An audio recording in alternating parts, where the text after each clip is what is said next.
Va. Hola guapos, guapas, ¿cómo están? El día de hoy estoy muy emocionada porque tenemos en sala a un gran experto del tema del que vamos a abordar el día de hoy. Y tenemos, presento con mucho gusto al abogado Gonzalo García Beltrán. Bienvenido. Hola, ¿cómo estás, Yuri? Muy bien, excelente. Muchas gracias por aceptar la invitación. No, gracias a ti y por poder invitarme. compartir. Gracias a ti por invitarme, aquí estamos con mucho gusto, aquí con tu público y pues a la hora. Claro, muchas gracias. Bien, como ya saben, en todos los temas el ingrediente principal es acerca de las creencias limitantes, esas creencias de la cual nosotros venimos actuando, y cuando no tenemos una creencia adecuada o una creencia positiva, el resultado que vamos a tener quizá no sea el que nosotros esperamos. Y de pronto me pregunto, ¿por qué a pesar de que haga algo diferente, pues no tengo un resultado diferente? Porque estás actuando a través de esa creencia. Entonces se vuelve limitante cuando yo solamente me cierro en esto y ya no me permito ver más allá de, entonces mi contexto no se abre y no permito tener resultados diferentes. El día de hoy vamos a hablar sobre la falta de información en la responsabilidad legal en el ámbito médico. Para eso tenemos al experto aquí que nos va a ayudar a desenredar todas esas creencias, identificar esas creencias que tenemos. Bien, muchas personas crecen con la creencia de que los médicos siempre tienen la razón. ¿Cómo crees que esta percepción influye en la manera en la que los pacientes asumen la responsabilidad en el cuidado de su salud? Bueno, sí tenemos se suele tener esa creencia de que el médico es una persona erudita y que sabe mucho y por ende siempre tiene la razón. Por supuesto son personas que estudian mucho porque su carrera les exige eso, pues una carrera que dura 5 años la parte de la escuela y luego como 2 años el internado, no sé cuánto más el servicio social, y luego si se quieren especializar otros 2 años o 3, no sé, son carreras muy extensas y tienen que estudiar muchísimo. Entonces asociamos precisamente a los médicos como personas que saben mucho. De ahí viene que se les diga doctores, porque ellos realmente no son doctores, o sea, son médicos, y se le dice doctor porque doctor viene de persona docta. Por eso cuando alguien tiene un doctorado se le llama doctor porque es una persona docta. Entonces al médico lo consideramos así. Ahora ya, para contestar tu pregunta, esto juega a veces a favor o en contra, porque a veces damos por cierto lo que nos dice un médico así a rajatabla, vamos a decirlo así, coloquialmente. Obviamente cualquier médico es susceptible de cometer errores, ¿no? Que es parte del tema también de ahorita, y por eso existen las segundas opiniones, pero también como un lado bueno es que también nos ayuda a ser mejores pacientes, ¿no? Que muchas veces el que no sanemos o no veamos los resultados esperados es culpa nuestra como pacientes. Entonces a veces tener la creencia o la fe en un médico pues es muy importante, porque si el médico nos dice no comas esto, no tomes esto, no hagas esto, y si le creemos fielmente pues nos puede ayudar a conseguir mejores resultados. Pero te digo, a veces puede ser algo bueno, a veces algo malo, depende de cómo abordemos esa creencia de que el médico no se equivoca. Ahorita quería compartir dos ejemplos que me pasaron. Fíjate que yo, cuando estaba con el papá de mi hija, él tiene 2 niños. Entonces el más chiquito padece de asma, y desde chiquito estuvo pediatra. Okay. Y fíjate que esta pediatra, le costaba al niño poder ganar peso. Entonces le costaba mucho, y ella pues le mandaba vitaminas, muy buena, muy profesional en los medicamentos. En los medicamentos le atinaba perfecto porque ya se había llevado al niño con varios especialistas, de hecho, y el niño entraba en unas crisis en donde se le tenía que internar, entonces ya era complicado. Pero en esta parte de que sí nos decían, oye, tienes que hacer algo, busca un especialista para que el niño gane peso porque eso le está impidiendo su desarrollo. Y obviamente era un círculo, ¿no? Entonces la pediatra por ahí sí le mandó vitaminas, pero en la parte de la nutrición como que le bajaba, o sea, fue como completamente diferente, ¿no? En la parte de la nutrición sí nos decía, pues mira, le das una quesadilla, con jamón, o sea, la proteína, y ella hablaba mucho como de yogur y cositas, es como más artificial, ¿no? Okay, entonces nos mandaba como la dieta que le mandaba al niño, como que no era apta para el niño, o sea, para su edad, y más por el tema que traía. Entonces ahí nos dimos cuenta y dijimos, bueno, es muy buena en otras áreas, pero yo creo que como nutrióloga le falta, ¿no? Entonces yo creo que ahí nos dimos cuenta y dijimos, bueno, a ver, creo que hay que cambiar, mejor hay que ir con un nutriólogo que sea el especialista. Entonces justamente aquí es, si hasta que no cambiamos esa creencia, no transformamos esa creencia, no vimos un resultado, porque mientras nosotros traíamos esa creencia de que con las personas que lo llevábamos, ellos nos estaban diciendo y lo que nos estaban diciendo lo teníamos que hacer. Pero cuando nos dimos cuenta que cuando no teníamos el resultado que esperábamos, ¿cuál era el resultado? Pues esperábamos que el niño ganara peso, ¿no? Siempre hay un objetivo por el cual vas con un especialista. Si tú vas con un abogado, tu objetivo es ganar el juicio, ¿no? Si tú vas con un doctor, tu objetivo pues es tener mejor, en esta parte por lo regular vamos porque ya estamos enfermos o nos sentimos mal. Entonces siempre si vas con un doctor, un médico, pues tu objetivo es curarte, ¿no? Entonces ver un cambio en la salud. En esta parte nosotros esperábamos que el niño ganara peso y pasaba el tiempo y pues no, decimos, no, es que una quesadilla y es que ciertas más cosas, pues no te va a ganar el peso, ¿no? Entonces el niño necesita más cosas. Cuando abrimos la cajita, cuando abrimos el contexto, a ver, yo creo que aquí requiere de una nutrióloga, lo llevamos con una nutrióloga y pues efectivamente ya ella pues ya nos dijo, bueno, requiere proteína, requiere todo esto que es más amplio, en donde te cubra precisamente todo lo que requieres y que además también las cantidades, o sea, hay que saber. Entonces esta parte, yo creo que hay que abrir un poquito esta parte, como dices, cuando no tengo el resultado, ¿cómo saber? No es que un doctor sea bueno, no es que un doctor sea malo, simplemente también desde dónde nos están medicando, a través de qué creencias. Entonces, sí, claro, hay doctores que también, lo que comentas, no todos los médicos o los especialistas te van a dar un consejo o te van a curar o te van a dar como pues esta parte de información de acuerdo a las creencias que ellos traen también. Obviamente la medicina sí te lo van a dar de acuerdo a lo que estudiaron, pero lo demás te lo van a dar también a través de lo que ellos creen. Entonces obviamente si yo doctora o yo médico, a lo mejor yo acostumbro consumir ciertas cosas, pues yo les voy a decir a mis pacientes pues consuman esto, ¿no? La otra vez yo me enfermé, me dio fiebre, entonces me dijo, mira, si no te gusta el suero, te puedes preparar una bebida con manzanita, o sea, un refresco, y ya no me acuerdo qué más me dijo que le pusiera, agua mineral, algo así, ¿no? Y dije, pues creo que ninguna de las dos es como muy saludable, pero ella me lo recetó porque seguramente a ella le funciona, de hecho me lo dijo, a mí me funciona porque a mí no me gusta el suero. Entonces, bueno, a lo mejor te di una alternativa, pero no fue muy saludable. Entonces sí hay que cuidar, hay que tener cuidado con esto, y cuando abrimos un poquito el contexto y lo que tú comentabas, una segunda opinión. Y lo que pasa, lo que dices tú, que es una creencia limitante, nos volvemos costumbristas.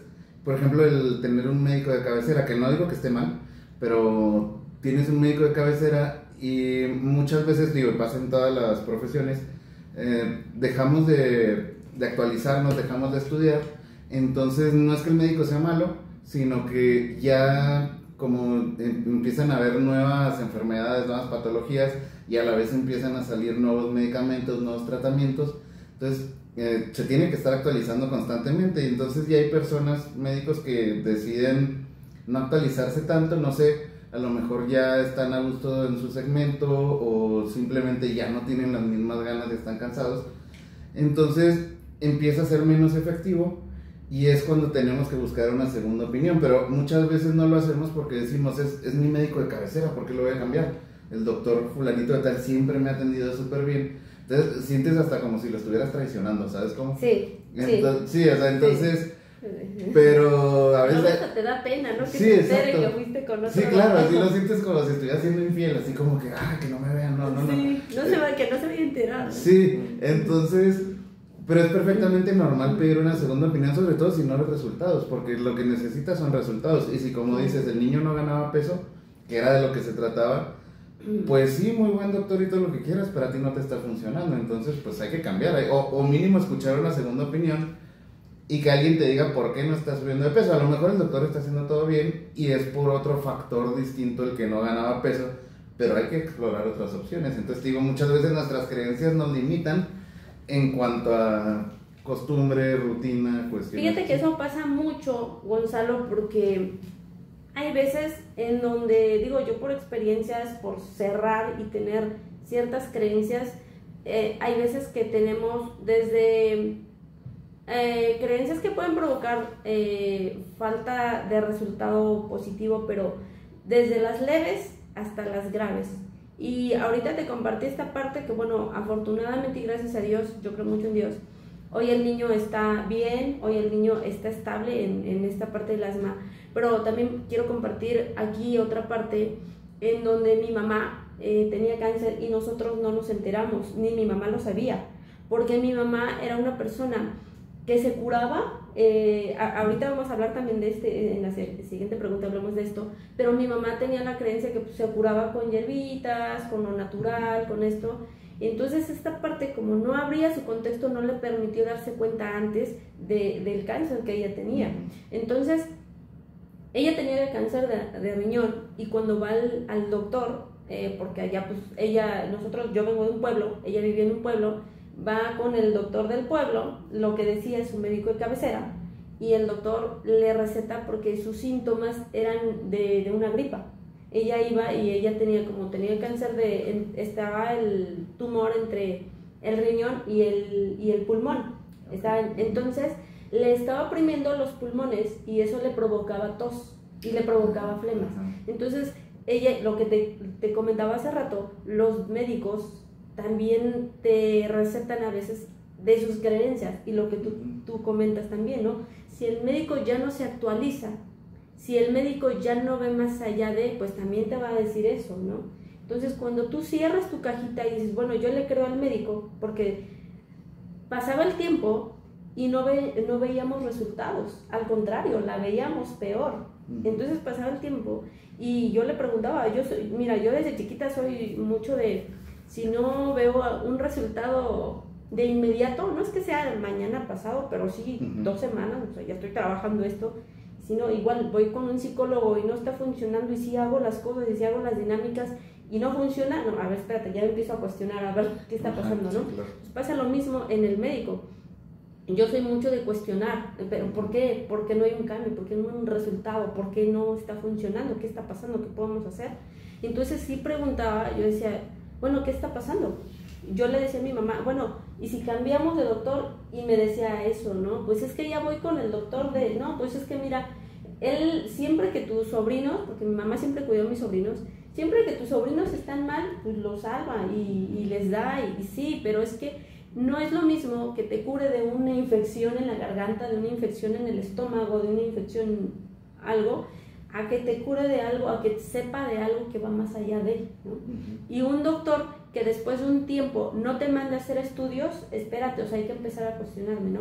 Porque yo he ido con doctores que me dicen así tal cual. Tengo una doctora con quien voy muy seguido, no es médico de cabecera, pero sí voy muy seguido, y me dice, en tanto tiempo se te debería de pasar. Si no se te pasa, regresas para que te manden a hacer estudios. Esa es la clave. Pero sí, si te mandan y, pues ahí, si te compones, chido, y si no, mira, mucha suerte, ¿no? Su aspirina y que le vaya bien. Sí, exactamente. Síguelo intentando, ¿no?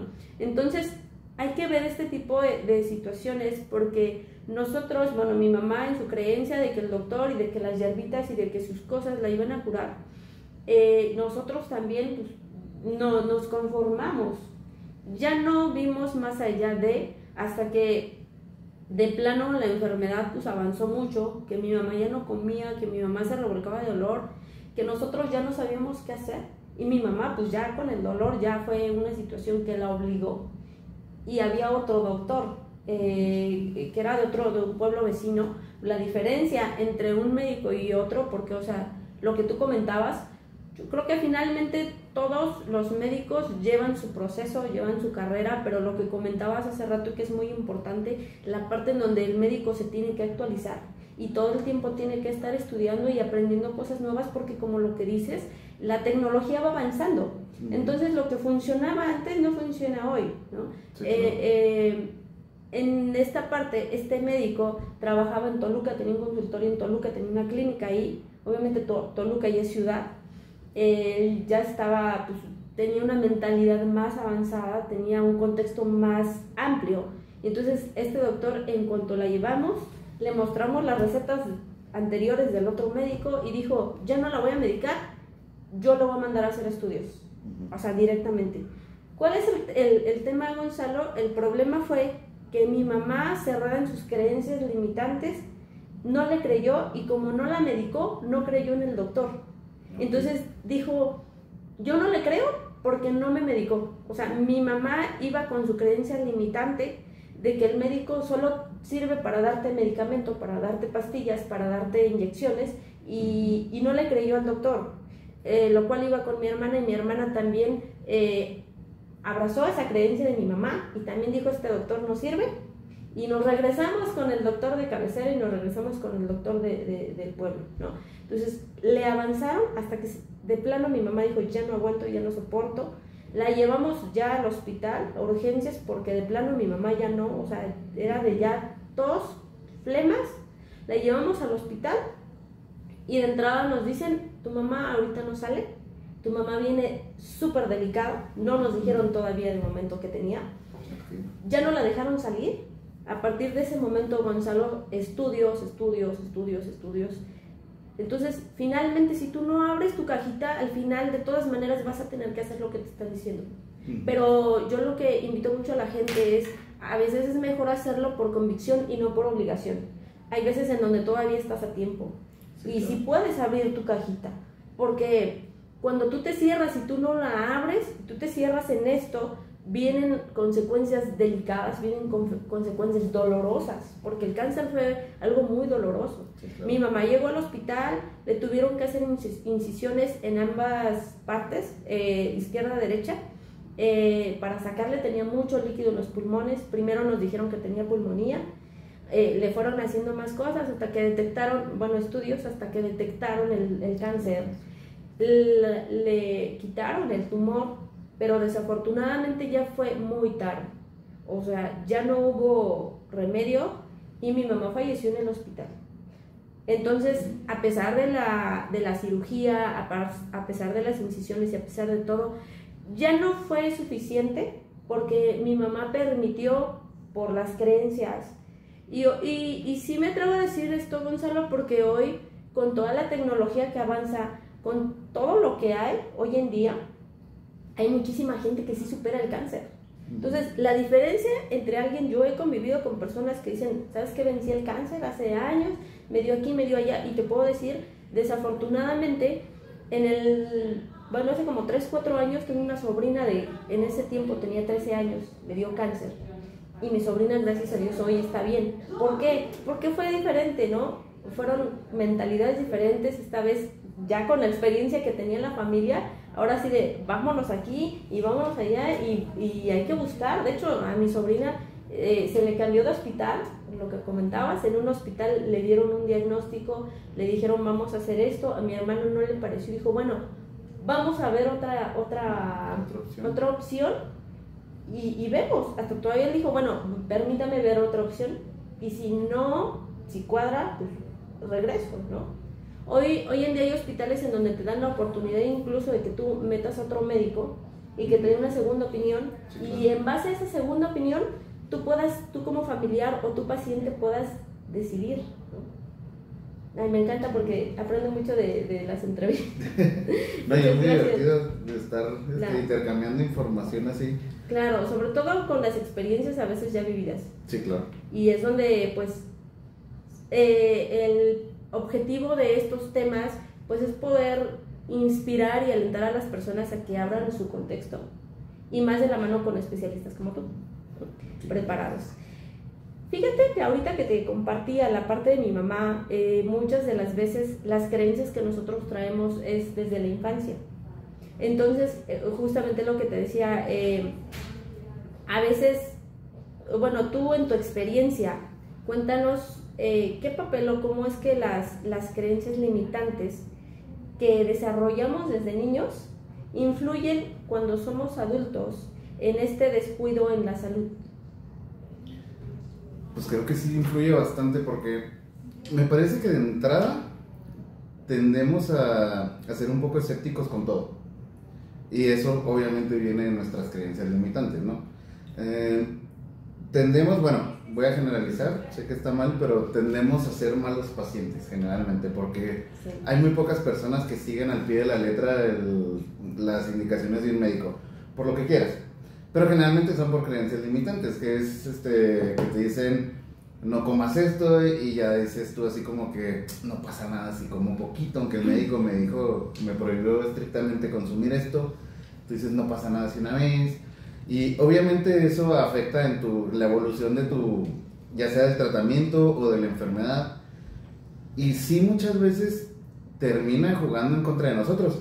En mi experiencia profesional he visto casos muy lamentables donde se ha acusado a médicos por negligencia médica y después de llevar todo un juicio larguísimo de 5 o 6 años o más incluso, después de investigaciones arduas, de peritajes, se llega a la conclusión de que, por ejemplo, en un caso muy lamentable que me tocó, falleció un paciente. Y fue porque se sometió a una operación, una polipectomía, le quitaron un pólipo una bolita en un intestino. Y pues como era en el intestino, obviamente lo que le recomendaron fue no consumir sólidos al menos 48 horas después de la operación. Es una operación muy sencilla porque es laparoscópica, esto es que te meten así, sí, así como que... Entras y sales. Sí, o sea, no te tienen que abrir todo como antes. Entonces... Y por eso no se quedaba hospitalizado la persona, pero sí le dijeron, oye, como es una operación en el intestino, no puedes consumir sólidos al menos, me parece que eran 48 horas. Pero lo que hizo el señor, él y su esposa saliendo del hospital, van por unos tacos y se acuestan, o sea, salieron como a las 12 de la noche, de por sí comer tan pesado en la noche no es muy recomendable, pues van y comen unos tacos, que sí son deliciosos, yo lo sé, pero... si el médico te está diciendo no lo hagas, entonces, pues no sé qué pasó por su cabeza y dijeron, creo que es un buen momento para unos tacos. Comieron, a la mañana siguiente tuvo una oclusión intestinal, llegaron al servicio de emergencias y tardaron un poquito en atenderlos, pero, bueno, y falleció la persona. La negligencia médica que ellos reclamaban era que, según esto, había ocurrido el fallecimiento porque tardaron en atenderlos en urgencias. Después se pudo demostrar con periciales que no esa dilación en la atención médica no tuvo nada que ver porque la oclusión intestinal la tuvo desde como de las 5 de la mañana. Entonces, aunque lo hubieran operado inmediatamente, ya había tenido ahí ciertas consecuencias, tuvo ahí unos derrames y, o sea, se lleva a la conclusión que aunque si hubiera ido, o sea, si lo hubieran atendido inmediatamente que llegó al hospital, hubiera sido dificilísimo salvarlo porque ya tenía pues muchas complicaciones, para no darte tantos términos médicos. Entonces ahí fue culpa del paciente propiamente. Sí. Y eso fue precisamente por no hacer caso a las indicaciones del médico, tal vez por una creencia de ellos. No sé qué vivencias, sí, no sé qué vivencias tendrían en su infancia o a lo largo de su vida, pero algo les hizo decir, no pasa nada si me como unos tacos a las 12 de la noche después de una operación de intestino. Entonces, obviamente eso es por las creencias que tiene cada uno, obviamente creencias limitantes que vienen pues pueden venir, pero tú lo sabes mucho mejor que yo porque es propiamente tu materia, pero pueden venir de muchas cuestiones. Entonces eso nos afecta como pacientes y puede llegar, inclusive te digo, como en este caso que te platico, a la muerte. Sí. Entonces, y ahí uno de los, generalmente, algo que generalmente hacen los pacientes cuando tienen una pérdida, quieren culpar a todo el mundo, menos a ellos. Entonces es más fácil decir el médico fue negligente que decir yo fui quien tuvo la culpa, o mi familiar fue quien tuvo la culpa. Siempre hay que buscar, digo, es un proceso del duelo, ¿no? El tratar de encontrar un culpable, pero pues sí, muchas veces somos nosotros los que ocasionamos eso porque tendemos a ser malos pacientes. Digo, y sobre todo sé que no todos, pero sí, generalmente. Fíjate que, bueno, ahorita que comentas eso, para implementar un poquito más tu ejemplo y lo que nos acabas de compartir, pasa mucho en las mujeres cuando tenemos la cesárea. Yo he pasado por 2 cesáreas y recuerdo que en las 2 a mí me duele, pero también recuerdo que por ahí una vez mi hermana me dijo, no, pues es que en la cesárea no duele, y entonces cuando yo tengo mi primer cesárea, pues ya sabes, bueno, no te duele, te inyectan anestesia y todo este rollo, o sea, te dejan ahí en observación en sala, pero después ya te pasan a una camilla, y cuando ya te pasan, ya se te empieza como a pasar la anestesia. En ese momento no te dan medicamento para el dolor, y entonces te duele mucho.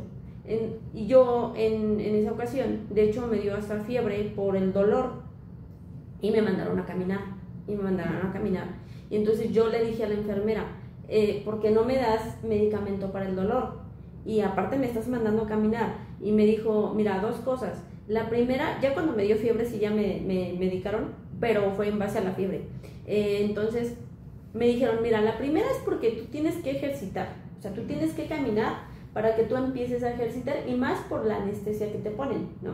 Y la segunda, que es algo muy importante, porque yo sí he visto a personas que sí han pasado por esta situación en donde te hacen la cesárea y en 2 días se abre la herida o se infecta.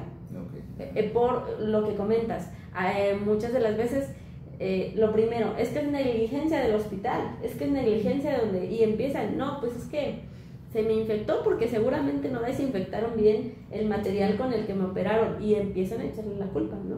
Pero lo que dices, no nos damos cuenta a veces de nuestras acciones. A veces nosotros hacemos acciones que, aunque sea poquito, siempre hay un resultado y siempre hay una consecuencia. Yo siempre le digo a mi hija, todo lo que hagas tiene resultados y tiene consecuencia, todo. Entonces tú tienes que ver, si tú quieres un resultado positivo, pues tienes que identificar qué estás haciendo. Entonces, en esta parte la enfermera me explica y me dice, mira, no se te da, ya no se les da, o sea, así nos dijo, al menos aquí no se les da medicamento para que se te quite el dolor completo. O sea, sí se te da medicamento, que se te baje el dolor, obviamente, que te calme, pero no que se vaya por completo, porque pasa que luego se lastiman. Si a ti te duele, pues ya vas a tener más cuidado, tanto al acostarte, tanto al sentarte, y vas a tener reposo. Entonces, sí tienes que caminar, pero ya vas a estar, ay, me duele, por lo que yo hacía, ¿no? Me duele, ya no quiero caminar, mejor me siento. Pero decía la enfermera, hay muchas mujeres que se les da el medicamento, se te quita el dolor, ¿y qué haces? Cargas al bebé, te mueves, te sientas, te vas. Entonces el que no te duela no te permite cuidarte, y tienes descuidos y tienes negligencias. Sí, claro. Y hay un factor que como que siempre lo dejamos de lado, que es el factor edad. Porque, por ejemplo, tendemos a decir, no, pues es que yo antes aguantaba y antes no pasaba nada. Por ejemplo, con las gripas. Te daban medicamento y no era regular al tomarlo, pero cuando tenías 20 años, ¿no? Y aún así a los 3 días ya estaba súper bien. Pero ¿qué pasa a tus 40 años?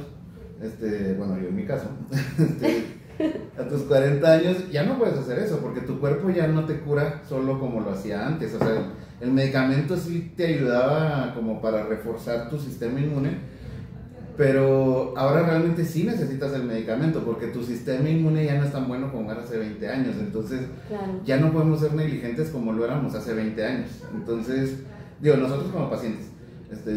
Entonces, sí, ahora sí, cuando me recetan algo, tengo que ser muy metódico y tomarme las pastillas o las medicinas a la hora en que me dijeron. Antes podía pasarme por 3 horas, por 5 horas y no pasaba nada. Un día brincarme el medicamento. Ahora no, porque ya no me sirve para nada. Entonces, sí, pero eso es por el factor edad, que es lo que no tomamos en cuenta. Y mucha gente dice, pero si antes sí podía. Pues sí, antes tenías 20 años menos. Entonces, Y es a través de la creencia que tú traes, ¿no? Sí, exacto. Porque Tú crees que sigues teniendo el mismo aguante, que sigues teniendo el mismo sistema inmune, que sigues siendo un chavita de 20 años. Entonces, eso también es una creencia limitante, porque no te permite seguir el tratamiento justo como debe ser. Y si antes te funcionaba porque tenías muy buen sistema inmune, pues antes. Sí. Pero ahora ya no. Todo el tiempo el cuerpo está avanzando y también está cambiando, siempre está en evolución. Entonces, lo que dices es verdad, porque sí, o sea, no es lo mismo a los 3 años, a los 5, a los 10, a los 20, a los 30, 40, o sea, no es lo mismo porque siempre estás cambiando y siempre está en evolución. Entonces, algo que comentaba la otra vez con un doctor a quien entrevisté es de, pues, incluso tu dieta, o sea, la dieta que te dan, pues no es lo mismo de cuando tenías 20 años, que a lo mejor tenías actividad física, a lo mejor estabas en natación, en el gym, todo, a los 40 que hoy a lo mejor dejaste el gimnasio, sí. Y a lo mejor ya hay personas que ya tienen diabetes, que, o sea, no es lo mismo, ¿no? Y pues pasa lo mismo lo que dices, a veces hay gente que, no sé, con una pastilla se le quita el dolor de cabeza, hoy ya no. Sí. Hay que ver esa parte, porque después avanzan y hay gente que me dice, es que tenía un dolor de cabeza y ya se convirtió en migraña, ¿no? Uh-huh. Entonces hay que checar mucho. Sí, claro. La educación acerca de los derechos y deberes en el ámbito médico es escasa. Uh-huh. ¿Cómo crees que las creencias de la infancia sobre el no cuestionar han contribuido a que la gente no busque información? Pues mira, sí contribuye bastante, porque empezaste tu pregunta con un postulado muy cierto, que dices que la información respecto a los derechos, respecto a la salud, es muy escasa, realmente no conocemos mucho. Y esto es por varias cosas, porque, por ejemplo, en la educación primaria y secundaria a veces nos daban civismo, que ahora creo que tiene otro nombre, es ética y no sé qué sociales, pero viene siendo lo mismo, civismo. Pero se concentran en los puntos más básicos, ¿no? Como el derecho a la libertad, el derecho a la vida. Existe el derecho a la salud, que es uno de los derechos fundamentales de cualquier persona. En México está regulado en el artículo 4 constitucional. Los primeros 29 artículos de la Constitución son los de los derechos fundamentales. Entre esos está el derecho a la salud, que digo en el artículo 4. Y ese derecho a la salud no significa, y esto es muy importante porque mucha gente tiene una creencia errónea al respecto, no significa que el Estado esté obligado a tenerte sano. Porque si no, el Estado constantemente estaría incumpliendo eso. Porque sí, desafortunadamente hay enfermedades que no son curables. Ahorita hablamos de cáncer, es una de ellas, una de tantas. Entonces, no, el Estado lo que está obligado es a proveerte servicios de salud, a evitar la discriminación por cualquier tema, religión, cultura, cualquier tipo de que pueda ser discriminado a una persona, tiene que evitar el Estado, tiene que procurar dar procurar tener un sistema de salud viable, que funcione. Pero ya no se puede comprometer a tener a todos sanos, ¿no? Eso sería utópico, irrealizable totalmente. Y pues ahí nuestras creencias desde niños, te digo, no nos hablan de los derechos médicos que tenemos, por llamarles de alguna manera, y crecemos creyendo muchas cosas erróneas, ¿no? Sobre qué obligaciones tienen los médicos, qué derechos tenemos nosotros, y eso nos puede llevar a tener ideas erróneas, inclusive muchas veces llegar a caer en conductas nocivas, ¿no? Como por ejemplo el no atender las indicaciones del médico y luego ir a poner una denuncia por negligencia médica, sí, cuando fuimos nosotros los que propiciamos ese resultado nefasto. Pero también como niños, o sea, no se nos inculca bien, o sea, qué es lo que esperamos de un médico, porque por lo general le tenemos miedo al médico, porque... Inyección. Exacto, lo asociamos con el dolor, sí, o con la incomodidad. Por ejemplo, cuando te ponían el lavatelenguas, qué cosa más incómoda, que te decía casi querer vomitar. Ahora que te hacen la prueba del COVID, sí, que te sacan el cerebro. Sí, entonces... sí, tú asocias al médico con el dolor o con la incomodidad. Sí. Entonces, por eso de niño lo que menos quieres es ir al médico. Sí. Y cuando es dentista, peor, porque estás ahí con todos los aparatos y es una cosa horrible. Fíjate que ahorita que tocas el tema, es como yo he usado esta técnica motivante para que mi hija se cuide mucho los dientes. Tenemos mucho que cuando eres niño quieres comer todos los dulces que puedes, y entonces yo le digo a mi hija, como no siempre puedo estar con ella, le digo, mira, tienes que cuidar tus dientes, porque mira, ir al dentista es lo más doloroso que puedas experimentar, más que una inyección. Y pues mi hija tiene los dientes muy bonitos, porque sí, porque creo que es un gran motivante. El miedo no anda en burro, dicen por claro. ahí. Entonces, sí, entonces como niños asociamos eso. Por ejemplo, para eso les dan, en vez de inyecciones, pues les dan jarabes que tienen cierto sabor dulzón, como para que lo vayan asimilando, cosas así. Entonces, pero desafortunadamente se nos queda esa parte del miedo, y ya de adultos seguimos teniendo una resistencia a ir al médico. Entonces, porque tenemos esa creencia, bueno, evocamos esos recuerdos desagradables de nuestra infancia, y por eso tenemos esa resistencia a ir al médico, y por ende esa resistencia a cumplir con las indicaciones. Porque también, aunado a lo que ya te había dicho de que seguimos creyendo que estamos súper jóvenes y súper sanos, entonces todo eso en conjunto nos hace que seamos malos pacientes realmente. Sí. Sí, y así lo somos. O sea, mucha gente dice, no, claro que no, yo soy buen paciente. Pero si te pones a hacer cuentas de todas las indicaciones que desatiendes, incluyendo desde el tomarte el medicamento a los momentos que te dicen, ya desde ahí estamos mal, porque dices, pues era cada 8 horas, pero las 8 horas se cumplen a las 5 de la mañana, yo no me voy a levantar a esas horas, mejor me la tomo a las 6, sí, que ya estoy despierto. Pues no, o sea, rigurosamente deberías poner una alarma. Sí. Y creo que son muy pocas las personas las que lo hacen.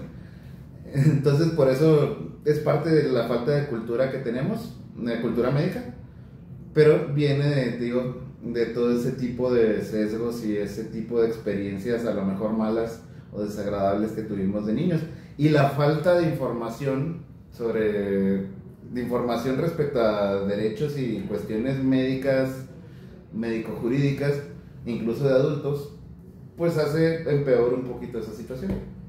Sí, fíjate que tienes razón, y también otra cosa es que también asociamos el visitar a un médico solamente hasta que te duele algo. O sea, porque cuando yo era niña, te puedo compartir que cuando yo era niña, solamente me llevaba mi mamá al médico o al dentista, y yo de niña sí padecía mucho lo que es dolor de muelas. Entonces, mi mamá me llevaba al dentista hasta que me dolía la muela, y me llevaba al doctor cuando estaba enferma de algo. Pero aquí hay algo. Después yo tenía como 10 años, 8 años, que se implementa algo de la beca, pero cuando implementaron lo de la beca también mandaron como ciertas responsabilidades para los papás y los condicionaron de alguna manera, ¿no? Que estuvo muy bien, o sea, porque de alguna manera empezaron los padres o la gente de allá del pueblo a tener hábitos que no tenían. Entonces, una de las condiciones era, a ver, ya se va a poner una clínica en el pueblo, y ahora sí las vacunas. Y tiene tus hijos, para el pago, así lo manejaban allá, para el pago no era mensual, era bimestral, ¿no? Tienes que, te van a revisar que vayas al corriente en el centro de salud. En el centro de salud también le exigían a las mamás que llevaran las cartillas de sus hijos y que fueran al corriente. Esto fue algo muy bueno, porque ya empezaron a abrir su contexto de que solamente visitaban la clínica cuando se sentían mal. No, también hay que llevarlos a vacunar, porque las vacunas también sí te impiden, o sea, porque sí, mira, esa es otra creencia, de que es que la vacuna no sirve. Hay veces que te da la enfermedad, pero, o sea, ya te impacta menos. Sí te la da, pero sí ya es menos el dolor, el riesgo sobre todo. Los riesgos en ciertas enfermedades sí ya son menos. Y otra de las cosas es que cuando llega este programa también era de, pues sabes que ahora va a venir nutrición una vez al mes y te va a enseñar a cómo darles de comer a tus hijos, qué deben de consumir, qué deben esto. Y de repente también tenían por ahí servicios de apoyo que una vez al mes llevaban dentista, llevaban oculista, y a ver, ahora te voy a hacer examen de la vista y a ver cómo estás. Entonces, cuando empiezas a abrir este contexto, te das cuenta de que no vas a visitar al doctor solamente cuando tienes un dolor, al contrario, hay que estarlo visitando constantemente, porque el doctor no nada más está para curarte cuando ya llevas el dolor, al contrario, cuando esta falta de información no nos permite darnos cuenta de que en los hospitales no nada más tienen la sala de urgencias, también tienen nutrición, también tienen dentista, también tienen oculista, también tienen más especialidades que te van a impedir llegar a la sala de urgencias. Sí, claro. Entonces esta falta de información sí repercute mucho, porque si yo pienso que el hospital nada más sirve por si tengo una urgencia, pues ya voy, ¿no? Pues yo no voy a visitar y es muy pronto y es muy probable que sí llegue a la sala de urgencias. Digo, porque me ha pasado, ¿no? Me pasó a raíz de que yo llego a la sala de urgencias por colesterol que te comentaba hace rato. De ahí para acá hoy en día sí ya soy más de, bueno, ¿por qué me voy a hacer los análisis hasta que ya me siento mal? Mejor hay que hacernos unos análisis constantemente. El periodo que te recomiendan más o menos es como de cada 6 meses para que tú te vayas dando cuenta, ¿no? Sí, claro, es muy importante la medicina preventiva, o sea, el hacerte análisis. Claro que también tenemos un factor muy importante que es el factor económico, que realmente, por ejemplo, se recomienda hacer un check-up anual, pero son estudios que no son baratos, entonces mucha gente no tiene acceso a eso. Pero yo digo que sí se podría hacer, no sé, ciertos chequeos, a lo mejor no tan completos como un check-up, pero de alguna manera sí checarse una vez al año, hacerse un estudio de ir al laboratorio y, por ejemplo, bueno, no voy a decir nombres, pero hay laboratorios muy accesibles aquí en Querétaro. En el centro hay uno muy bueno y muy accesible en los precios y pueden hacerse un examen de estos no me acuerdo cuántos componentes y te saca colesterol, triglicéridos, muchas cosas como por 400 pesos, algo así. Digo, 400 pesos al año, pues creo que sí lo vale, ¿no? Y sí es algo como accesible a cualquier persona. Y ya pueden ir, pueden ir con un médico de estos que están en las farmacias si no tienen servicio médico y no quieren gastar tanto. Es una opción muy viable, pero sí hace falta un poquito de cultura de medicina preventiva. Porque es que, como dices tú, pues ya vamos hasta que esté el dolor y muchas veces ya es demasiado tarde. Claro. Fíjate que en esa parte también el gobierno sí tiene el servicio, los hospitales de gobierno no cobran. Los hospitales de gobierno de hecho tienen nutrición y tienen más especialidades en donde puedes llegar, no te cobran. Entonces yo también hablo justamente en todos los temas de los limitantes. Mi creencia limitante es que el dinero, ¿no? Es que no tengo el dinero y justamente hay muchos, cuando tú empiezas como a abrir tu contexto y empezar a buscar información, sí las hay. Lo que comentabas, vas, te haces los estudios donde te cobran, bueno, es un precio accesible y vas con un doctor, con un hospital de gobierno. Entonces, digamos que el limitante no es el dinero, sino más bien tu propósito.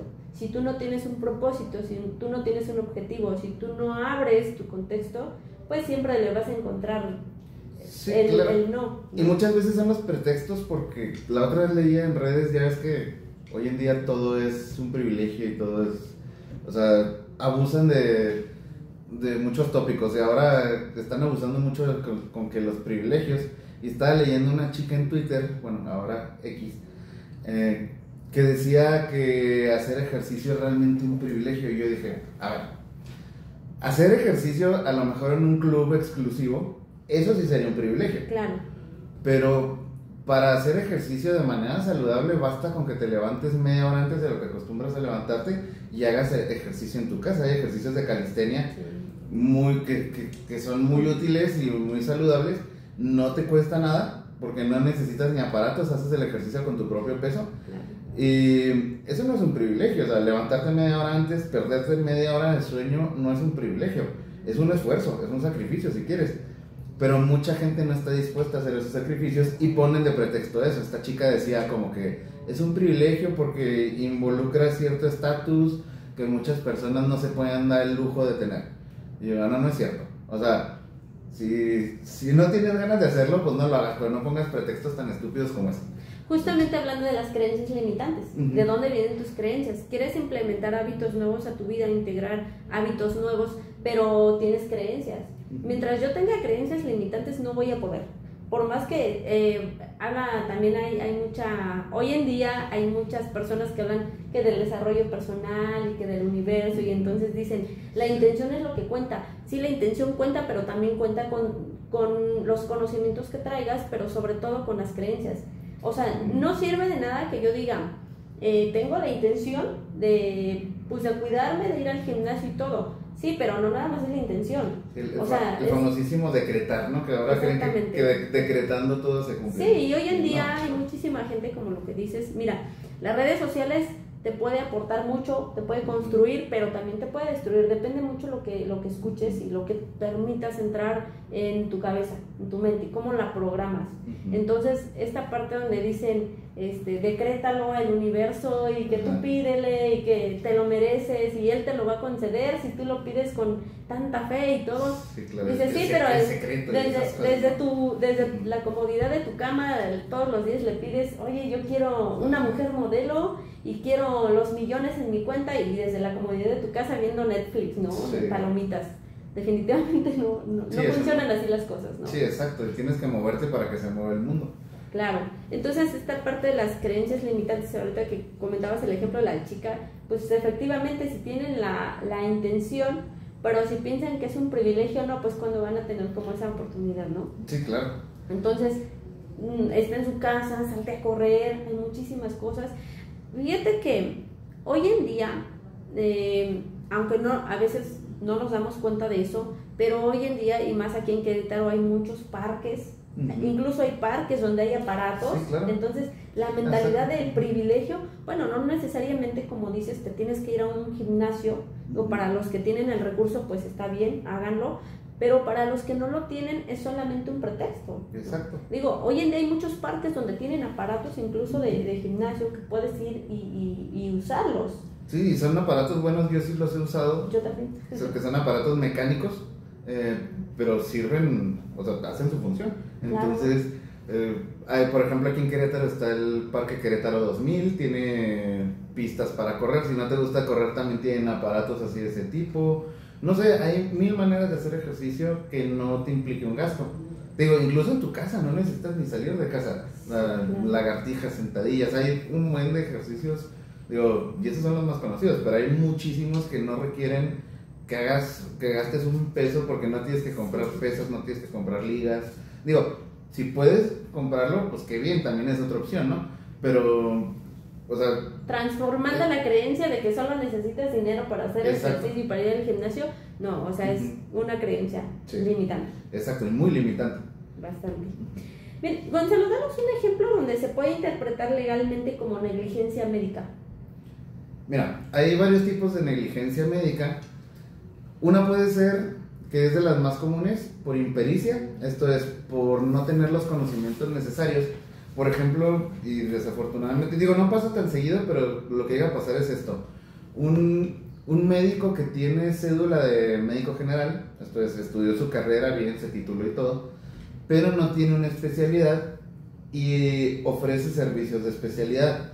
Llegó a pasar, y salió de hecho en las noticias a nivel nacional, de algunos médicos que ejercían, bueno, ofrecían como de cirujanos plásticos, y pon tú que a lo mejor sí tenían ciertos conocimientos prácticos, pero no tenían la especialidad, y al final de cuentas algunas cosas salían mal precisamente por impericia, porque no era que ellos quisieran hacerle daño a la gente, no, o sea, creían que tenían los conocimientos, pero por no haber estudiado esa especialidad, realmente no los tenían, porque la especialidad médica, la que sea, te implica no solo el conocimiento teórico, sino también un tiempo de internado en el que estás ejerciendo propiamente, pero bajo la supervisión de un médico, y te implica muchas horas de ejercicio profesional propiamente.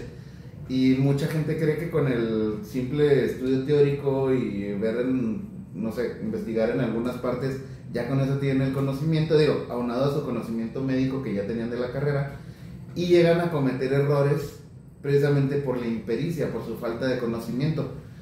esa es una negligencia. Otra negligencia es cuando implementan técnicas que no están aprobadas. Por ejemplo, en el COVID se dio muchísimo que implementaban ciertos medicamentos experimentales. Digo, a lo mejor con la mejor de las intenciones, ¿no? Pero no eran medicamentos aprobados.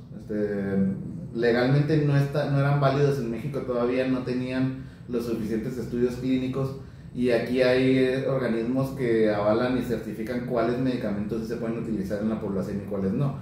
Entonces utilizaban medicamento experimental y eso terminaba matando a las personas y no el COVID. Entonces, eso es una negligencia médica. Que si bien no es intencional el tener ese resultado fatal, sí es una negligencia porque están utilizando insumos que no están permitidos.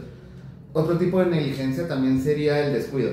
O sea o por ejemplo, yo he escuchado historias, nunca me ha tocado en la práctica, pero sí he escuchado historias de médicos que llegan ebrios al trabajo, sí, o a una cirugía. Insisto, yo en la práctica nunca lo he visto, pero sí escuchas leyendas urbanas. De llegar a pasar eso sería una negligencia y una negligencia muy grave. Sobre todo si van a hacer una cirugía o algo así, porque sí es un descuido en el que ellos mismos se están colocando. Fíjate, Gonzalo, esto es solo una suposición mía en este momento, perdón. Igual me gustaría que tú me ayudaras a aclarar esta parte, si es solo creencia. Pasa mucho que en los hospitales y más en los de gobierno se da mucho esta parte de que tienen sus turnos sumamente prolongados, muy, muy largos, y ahorita que tú comentas, yo creo que un cirujano sí debe de estar descansado, sí debe de estar relajado, sí debe de tener como su espacio, incluso hasta de meditación, ¿no? A la hora de operar, porque no es fácil, no es, yo lo platico mucho, pues no van a hacer enchiladas, ¿no? No van a hacer tamales. Creo que es algo muy fuerte porque estás hablando de la vida de otra persona. Entonces, ¿qué hay de esto? ¿Qué hay de negligente? Que un médico, por ejemplo, en la parte de la cirugía, pues ya con tantas horas de desvelo y que además es estrés y trabajo y todo, pues se atreva a operar a alguien. Yo sé que a lo mejor de antemano no lo hacen con la mala intención y muchas de las veces lo hacen más obligados por la institución en donde se encuentran trabajando, pero ¿qué hay? ¿Eso se puede manejar como negligencia? Sí, porque al final de cuentas sería una especie de descuido. También existe una negligencia institucional, no todo es del médico. Muchas veces pasa que se obtienen resultados negativos porque la institución no tenía los insumos necesarios, porque la institución somete a los médicos a cargas excesivas de trabajo. Lo que se ha visto mucho y se comenta mucho en redes últimamente, que me parece que es un tema muy bueno para discutir en la comunidad médica, que tienen que empezar a poner más atención en esto, y que a lo mejor ya te has topado con ello en redes, es la discusión de los residentes, que son los estudiantes que ya están terminando su estudio, valga la redundancia. Ya es la última parte que están haciendo su residencia, como para ya la parte práctica de la carrera, o de la especialidad incluso. Entonces se habla de una explotación de los residentes por parte de los médicos ya de planta, sí, porque los ven como sus practicantes, ¿no? Que bueno, sí son sus practicantes, pero ellos lo hacen porque están ahí para aprender, para ganar experiencia, y los someten a jornadas excesivas de trabajo.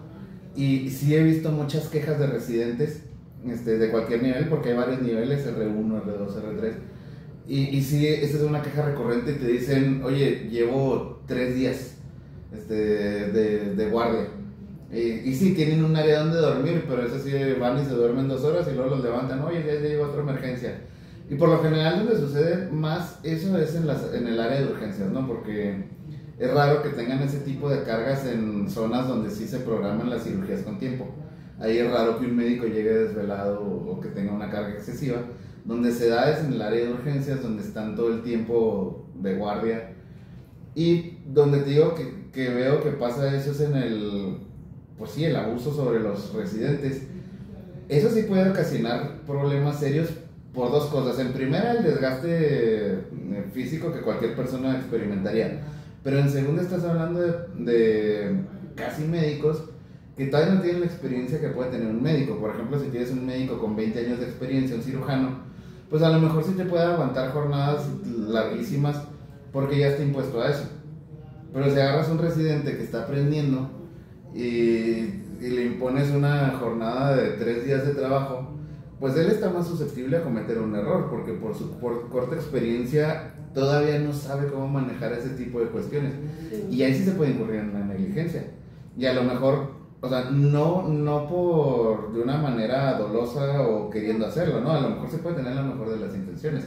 A lo mejor es para dar más servicio a la sociedad, que hay tantos usuarios esperando a que los atiendan, y por eso son esas cargas. Pero sí se tiene que hacer algo al respecto, porque sí son quejas que no son pocas, y he visto muchas en redes. Muchos residentes se quejan de eso, y me parece que es algo que la comunidad médica debe empezar a poner atención. O sea, porque si tenemos esa que también es una creencia, el que a los prestadores de servicios, o los pasantes, son personas a los que les podemos cargar la mano diciendo se tiene que foguear. Y no, o sea, porque a veces caemos en un abuso y terminamos afectándolos a ellos y a la sociedad en general. Entonces hay que tener mucho cuidado con eso, porque sí se puede incurrir en una negligencia muy grave. Fíjate que algo que sí he visto y sí me ha tocado, porque yo hace años estuve al pendiente de una persona en donde muy constantemente la estábamos internando. Y bueno, entre las experiencias que he tenido cercanas, de que mi mamá también la hospitalizamos bueno, durante un mes, más de un mes por lo del cáncer, mi bebé estuvo hospitalizado. Entonces, en esta parte en donde me ha tocado estar en el hospital, sí me ha tocado ver que enfermeras cumplen horarios muy largos, y yo veo a las enfermeras, si cae mucho esto, cuando tú no tienes un buen descanso, y ya es un poquito complicado tener un buen control emocional.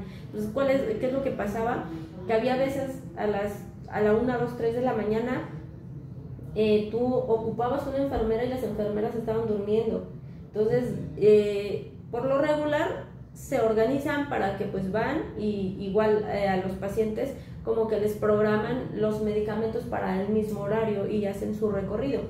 Pero sí hay veces en donde sí se requiere algo, ¿no? Sí, entonces, por ejemplo, no sé, agua o el cómodo que usan mucho los pacientes, entre otras cosas. Entonces, como no tienen más turnos, esta parte, las enfermeras ya van molestas, ya van súper de malas, porque sí me tocó varias que van muy de malas, y entonces eso ya no les permite tratar bien al paciente.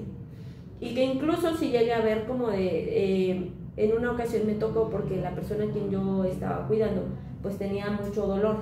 Entonces voy y le comentó a la enfermera, y me dice, no, pues es que, bueno, de entrada la desperté y se molestó.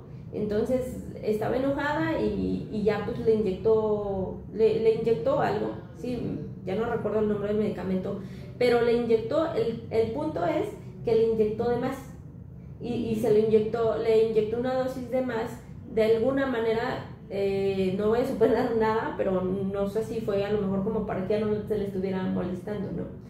Y eso sí provocó que después ella, la persona a quien yo estaba cuidando, tuviera una ansiedad, y otra vez se le estuvo llamando, ¿no? Pero bueno, el punto es que al otro día que va el doctor a su visita, pues dijo a ver qué está pasando, y ella iba mejor. Entonces sí pasa mucho, sí, negligencia. Considero que sí puede ser negligencia, no nada más a lo mejor en la parte de los doctores o los médicos, sino en la parte de la enfermería, ¿no?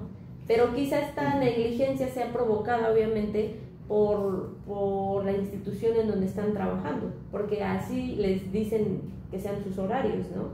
Sí, de hecho, la negligencia médica abarca a todo el personal sanitario, que son las personas enfermeras también.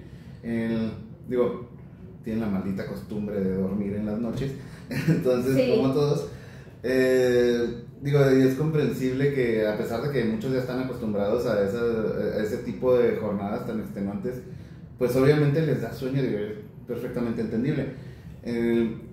No es justificante o sea, si tú tienes un turno de noche, no es justificante para tener malos tratos con los pacientes, eso nunca va a ser justificante.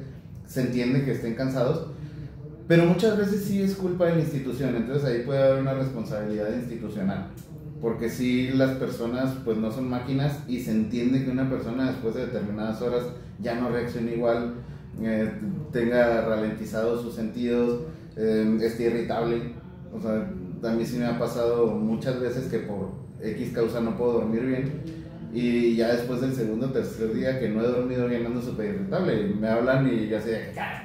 Entonces me imagino, sí, una persona enfermera que está ahí, debe ser un trabajo muy estresante, yo me imagino. Nunca he trabajado en un hospital, pero sí me imagino que entro a un hospital y ya el solo hecho de estar ahí como que me produce cierta sensación como de, no sé, o sea, como estrés, que... ansiedad, Sí, exacto, sí, porque siento claro. que estamos en contacto con bacterias, muerte, con todo. Sí. Entonces, esas personas que trabajan ahí, pues debe ser mucho más estresante porque ellos van contra el reloj y siempre todo urge, supongo. Entonces, también ellos son víctimas de malos tratos por parte de los pacientes, que se entiende también porque algunos tienen mucho dolor y obviamente una persona que está en constante dolor no va a ser la persona más amable del mundo.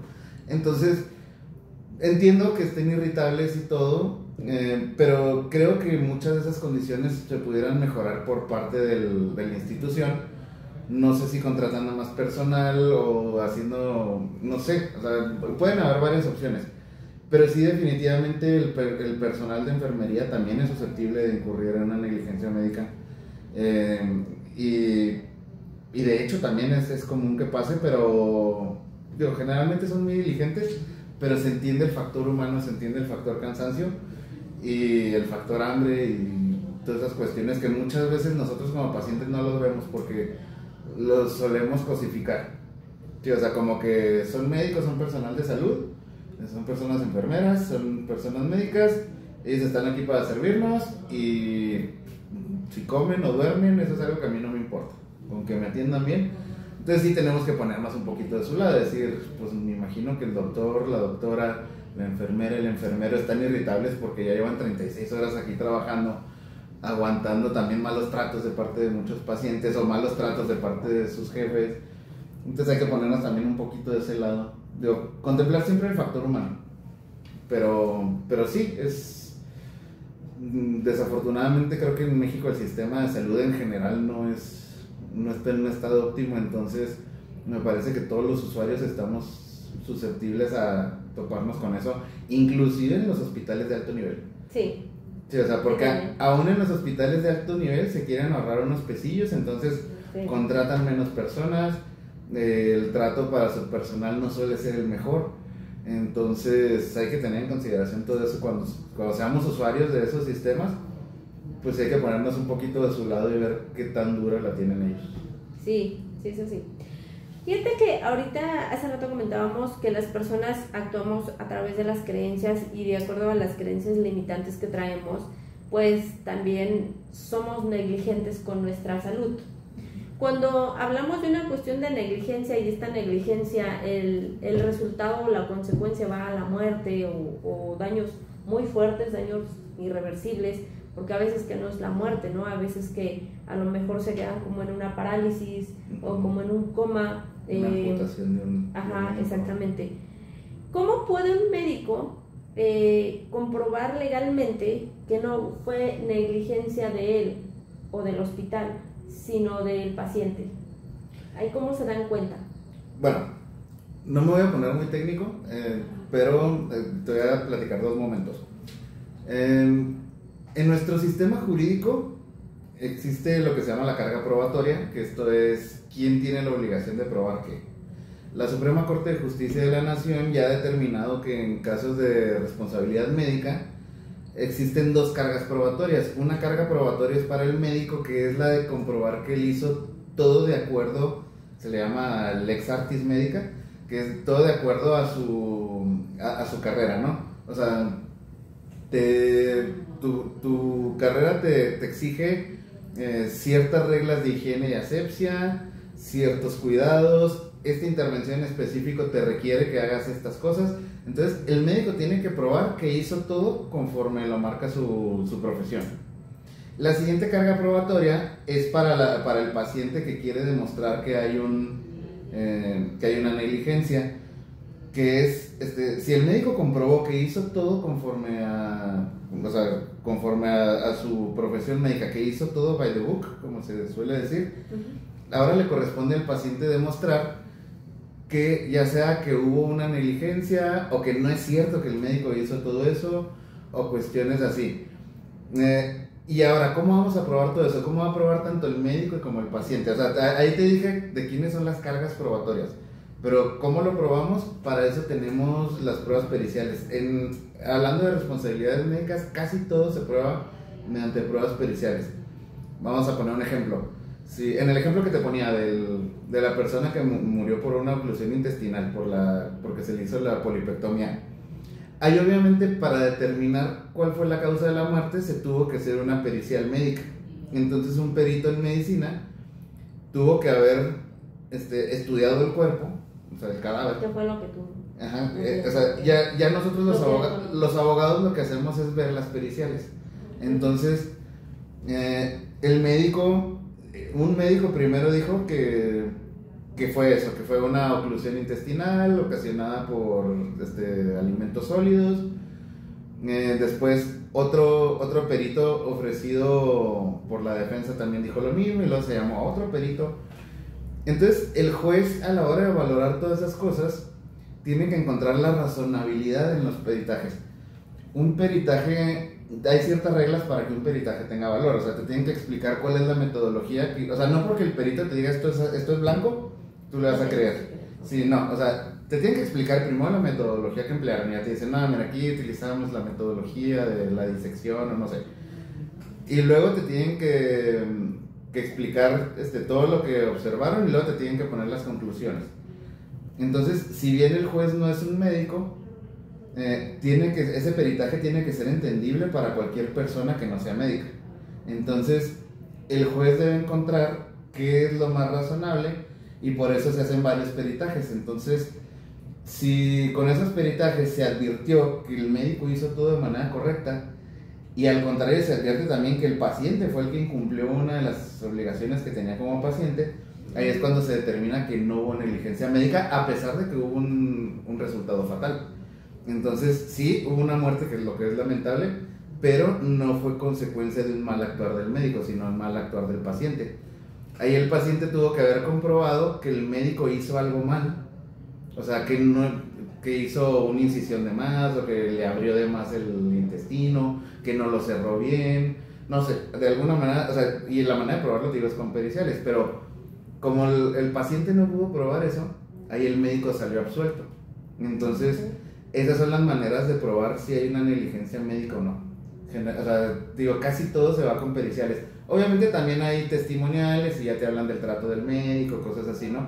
También hay, por ejemplo, una manera de negligencia que hay, ahorita que me preguntabas, no la tenía en mente, pero una forma de negligencia que hay también es el no hacerle saber las consecuencias de un procedimiento del paciente. O sea, por ejemplo, si se va a someter a una operación riesgosa, vamos a suponer de la vista, ¿no?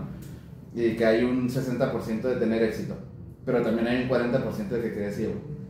Entonces, si el médico no le hace saber esas posibles consecuencias al paciente, está incurriendo en una negligencia. Porque el paciente se puede someter a esa operación pensando que es una operación súper segura.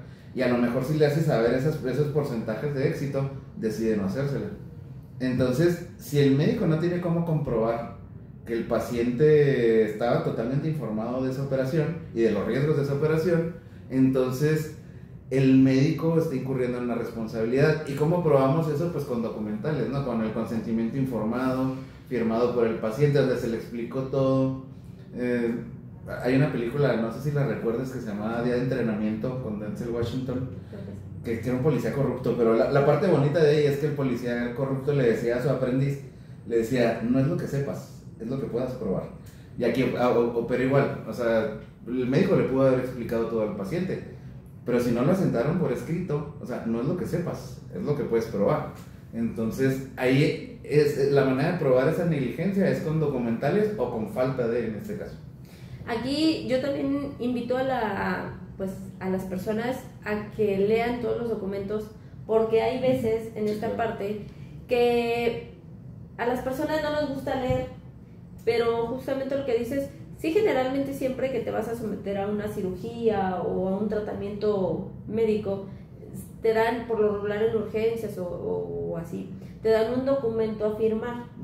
Pero a veces el mal hábito de no leer y nada más firmas, me tocó por ahí conocer a una persona. Bueno, yo hace tiempo acompañé a mi hermana en un hospital, ella cayó ahí por una situación en urgencias y yo estaba en la sala de espera y recuerdo que por ahí una chica pues estaba sí como dando una queja de que no le habían avisado lo que comentabas de la consecuencia que podía traer una situación. Desconozco cuál era el tema, pero sí se estaba quejando y ella comentó, es que ayer que yo entré no me mencionaron eso. Entonces le sacan el documento y le dicen, señora, aquí está firmado por usted. Entonces ella comenta, pero es que no me lo mencionaron, no me lo explicaron. Entonces es el punto. A veces no te lo explican y no te lo dicen verbalmente y entonces uno es como, ahí se puede interpretar negligencia de parte de quien, Gonzalo, de parte del paciente por no leer o de parte del doctor porque no te lo explica verbalmente. Mira, ahí el problema que se presenta en ese caso en específico sería un problema probatorio. Porque así como me lo planteas, de ser cierto eso, sí me parecería que es una negligencia del médico, porque no basta con que te ponga la hoja ahí y fírmele. No, o sea, te tienen que explicar bien. La hoja, lo que hace la hoja firmada, lo único que comprueba es que te explicaron. Pero si, por ejemplo, o sea, si hubiera sucedido así, que no le explicaron nada y le pusieron esa hoja para firmar, donde sí se detallaban en esa hoja las consecuencias, te digo, sería un problema probatorio porque el paciente tendría que probar que realmente no se le explicó. Pero lo cual sería muy difícil porque en esa hoja viene tu firma y ahí te están diciendo las consecuencias. Entonces, ¿cómo compruebas que firmaste sin leer? O sea, sé que es muy común hacer eso, pero tienes que probarlo. Entonces, digo, ahí más bien se convierte en un problema probatorio. Okay. Sí sería, o sea, de poderse demostrar eso, sí sería una negligencia del médico, porque el médico te lo tiene que explicar, no únicamente pasarte una hoja. Pero el problema va a ser ese, ¿cómo compruebas que fue así? Ajá. Sí, porque ahí tendrías que a lo mejor llevar un video y especificar, ¿no? Mira, donde se no viera, me explicó, ¿no? Sí, donde se viera en la consulta que no te dijo absolutamente y nadie nomás te lo pasó para firmar. Si tuvieras ese video, pues ya lo hiciste. Sí. Pero rara vez vas a tener una prueba tan porque contundente evidentemente, sí, el médico va a decir, pues yo le presenté la hoja y le expliqué. Y le expliqué. Entonces ya es su palabra, ya no hay como dices, ya no hay, y más porque te están presentando el documento. Exacto. Ajá, entonces, como también hay muchos consentimientos informados que están mal hechos y nada más ahí lo que viene en el documento es el paciente acepta que se le hicieron saber las consecuencias de tal procedimiento, pero no te detallan qué consecuencias. Entonces, en juicio el paciente sí puede decir, oye, pues no me dijeron qué consecuencias, y a ver, pruébame, porque ahí en el documento no dice cuáles son. Ajá, entonces también, o sea, puede jugar en sentido contrario, ¿no? O sea, hay que tener mucho cuidado en los documentos que se elaboran y que se firman. Por los famosos huecos legales, ¿no? Que luego uno se juega. Sí, exacto, o sea, porque ahí, pues, ¿cómo pruebas que te hicieron saber las consecuencias? Bueno, el médico, ¿cómo prueba en este caso que sí le hizo saber las consecuencias si no están ahí en el papel? O sea, él sí le pudo haber explicado todo, pero necesita haber constancia, y si nada más dijiste en el papel, le hice saber las consecuencias, pues sí, pero ¿cuáles son esas consecuencias? ¿Por qué no las detallaste aquí? Entonces, ahí te hace pensar que firmaron un papel genérico. Okay. Entonces, por eso hay que tener cuidado con lo que se firma siempre. Para cuestiones importantes, como una cuestión médica, ahí sí deberíamos poner atención en qué firmamos. Entonces, y muchas veces nos da pena como usuarios de decir, oiga, ¿qué significa esto? O sea, porque no tenemos la tendencia a que también es como una creencia limitante, el creer que si cuestionamos algo nos van a ver como ignorantes o como, pues no sé, generalmente nos da miedo quedar como ignorantes. Pero está bien, si no sabes algo, si no le entiendes algo, pregunta, oye, hasta una palabra, ¿qué significa esta palabra? Y muchas veces, sobre todo los abogados, caemos en un vicio que a mí me desagrada mucho, que es el utilizar palabras rimbomantes. Entonces, por quererse ver muy, muy eruditos, muy sabiondos. Y la realidad es que debemos utilizar un lenguaje llano, un lenguaje sencillo que cualquier persona pueda entender.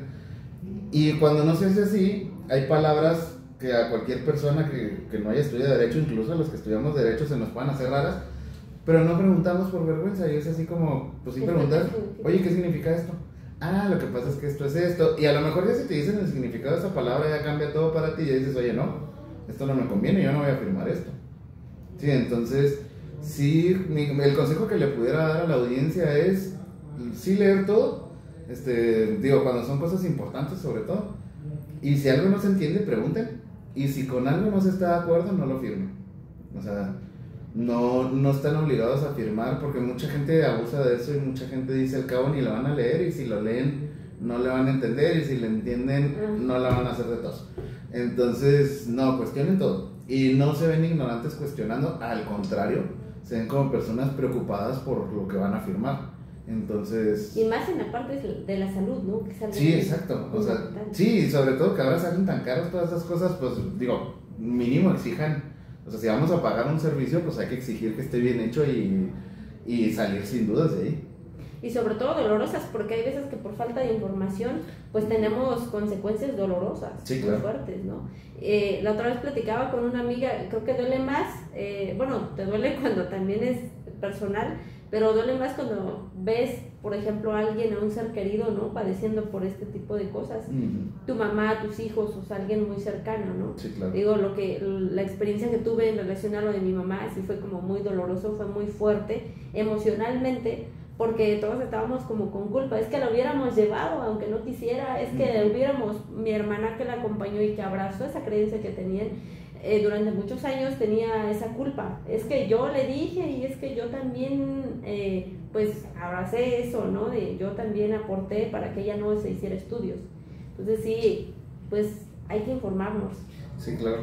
Sí, digo, desafortunadamente como sociedad nos falta mucha cultura médica, y creo que todos incurrimos en eso, digo, como es un mal social que tenemos, al menos en México, pero podemos ir rompiendo un poquito esas prácticas que tenemos o esas costumbres de dejar las cosas a la y se va. Podemos ir rompiendo un poquito esos esquemas, esos patrones, cuestionando, podemos empezar cuestionando cosas, o sea, porque tampoco vamos a cambiar todo de golpe, es ilusorio pensar que podemos cambiar de golpe unos vicios que arrastramos desde tanto tiempo, pero, o sea, como un ejercicio sano, podemos empezar a cuestionar las cosas.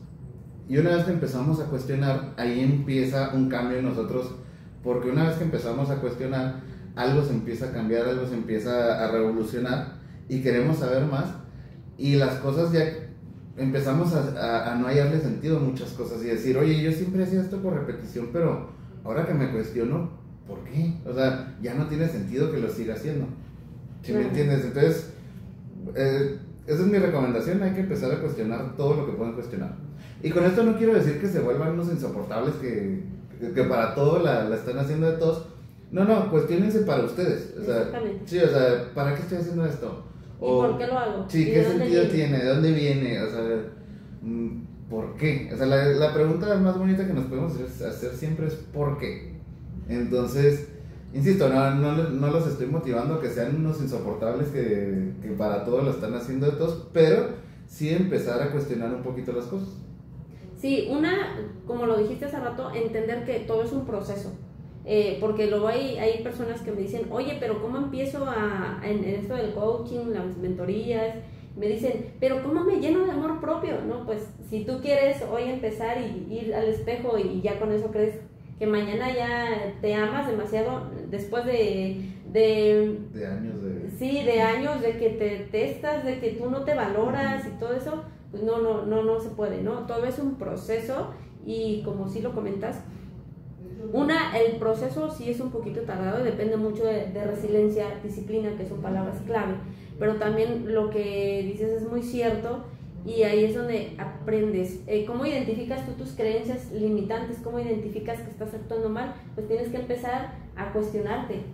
¿Cómo estoy funcionando aquí, no? Cuando a mí me dicen, yo voy al hospital por el colesterol, empecé a cuestionarme, bueno, ¿qué está pasando, no? Ya la doctora me explicó, pues es que el control, bueno, no tienes un control alimenticio, no tienes horarios. Entonces yo me empecé a cuestionar así, ¿por qué no tengo horarios? O sea, ¿y por qué como así? ¿Y por qué esto? Digo, si bien no soy de alimento, de comida chatarra, pero no tenía como esa parte estructurada en lo que tenía que comer, la cantidad que tenía que comer, entonces me faltaba esa parte, ¿no? Cuando ya empiezo a abrir primero me empiezo a cuestionar, bueno, ¿de dónde viene? ¿Y por qué no? Entonces yo empiezo a identificar mis creencias y luego en la parte médica, ¿no? Bueno, ¿yo qué creo alrededor de los médicos? Mi creencia era pues visitar al doctor solamente, bueno, al médico solamente cuando me dolía algo y punto, ¿no? Y yo pensé que solamente el médico pues ayudaba como en la parte de los dolores del cuerpo, yo no sabía o no abrí mi contexto y no veía algo más allá de, pues que también requiere tu vista, también requiere de que pues estás revisando cómo estás, ¿no? Sí, claro. Bien, Gonzalo, te agradezco mucho. Hemos llegado al final. Por la invitación. He aprendido mucho de ti y el objetivo también es poder compartir a la gente y alentarla a que identifique sus creencias y pues igual por convicción empiece a mejorar pues tanto su estilo de vida y como esta parte que el día de hoy fue el tema pues de investigar, ¿no? De abrir su contexto. Muy bien. Bien, Gonzalo, cuéntanos a qué te dedicas y dónde podemos encontrarte si la gente quiere contactarte, ya sea para contratar tus servicios, alguna duda que tengan.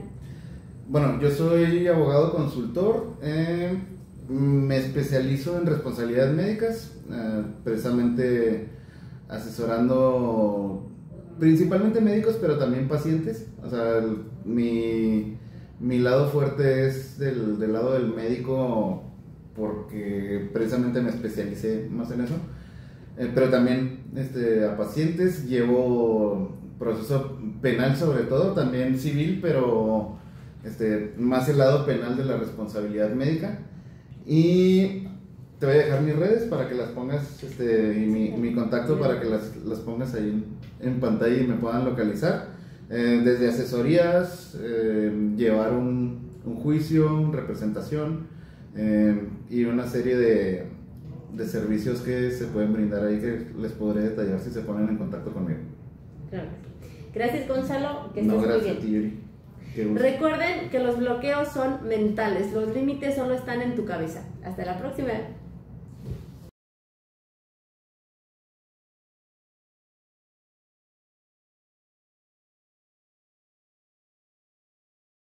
Si este mensaje resonó en ti, ¿sentiste el llamado a eliminar lo que ya no te sirve y abrazar tu potencial? Hoy te reto a que te cuestiones esas creencias y pensamientos limitantes que te impiden ser feliz y alcanzar tus metas. No olvides dar like, suscribirte y compartir. Hasta la próxima y sigue brillando.